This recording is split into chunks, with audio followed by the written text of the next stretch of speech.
The items, tools of trade in the lottery scam that has seen millions stolen from elderly United States citizens.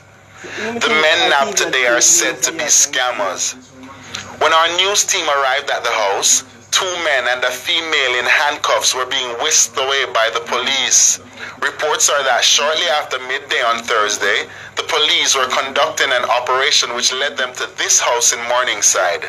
When cops got there, they say they saw a man with a firearm in one hand, a cell phone in the other, running from the house.